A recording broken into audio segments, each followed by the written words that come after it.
বিভক্তি মুছে দিয়ে, শিয়া সুন্নি এ সকল বিরোধ মুছে দিয়ে ঐক্যবদ্ধ উম্মাহ গঠন করতে হবে। সাত করে কিভাবে তার ভিটে মাটি পুড়িয়ে দিয়েছে।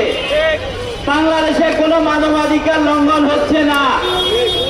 বাংলাদেশে জাতিসংঘের মানবাধিকার অফিস খোলার প্রয়োজন নাই। আমরা একজন এলজিবিটি সমকামীকে জাতিসংঘের দূত হিসেবে বাংলাদেশে চাই না। এই প্রস্তাব প্রত্যাখ্যান করতে হবে বাংলাদেশ সরকারকে অফিসিয়ালি। আমরা আজকের এই সমাবেশ থেকে বলবো, ইরানের পক্ষে শুধু নয়, গাজার পক্ষে শুধু নয়, যদি মুসলমানদেরকে রক্ষা করতে হয়, বিশ্ব মুসলিম মুসলমানদেরকে, তাহলে বিভক্তি মুছে দিয়ে, শিয়া সুন্নি এ সকল বিরোধ মুছে দিয়ে ঐক্যবদ্ধ উম্মাহ গঠন করতে হবে।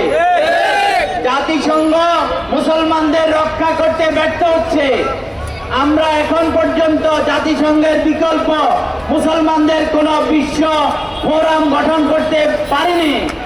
তাই যদি আমরা মনে করি এই আরব লীগ, এই ওআইসি ব্যর্থ হওয়ার কারণে আমাদেরকে আরেকটি বিশ্ব মুসলিম উম্মার স্বার্থ রক্ষার জন্য, গাজার মতো বিশ্বের মুসলমান গণহত্যা থেকে রক্ষার জন্য আরেকটি বিশ্ব ফোরাম, মুসলিম ফোরাম গড়ে তুলতে হবে। বন্ধুগণ, হিরোশিমা এবং নাগাসাকির যে ভয়াবহ গণহত্যা, তা পৃথিবীর মানবতার ইতিহাসে জঘন্য গণহত্যা।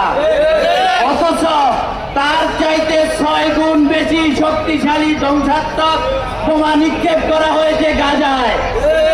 এটি হিরোশিমা এবং নাগাসাকির চাইতে বড় গণহত্যা চালানো হয়েছে। অবিলম্বে এই গাজা গণহত্যার জন্য ইসরায়েলের অবৈধ রাষ্ট্র ইসরায়েলের নেতানিয়াহুকে মানবতা বিরোধী অপরাধে বিচারের আওতায় আনতে হবে। অবৈধ রাষ্ট্র ইসরায়েলকে মোকাবেলা করতে হলে মনে রাখতে হবে, মুসলমানদের পাশে আমেরিকা, রাশিয়া, উত্তর কোরিয়া, চায়না দাঁড়াবে না, দাঁড়ায়নি। তাই মুসলমানদের ঐক্যবদ্ধ হবে, এক উম্মার পিছনে দাঁড়াইতে হবে। এখন শিয়া সুন্নি ভাগ করতে, ওরা এখন ইরানিদেরকে ভাগ করছে, বিভক্ত করছে।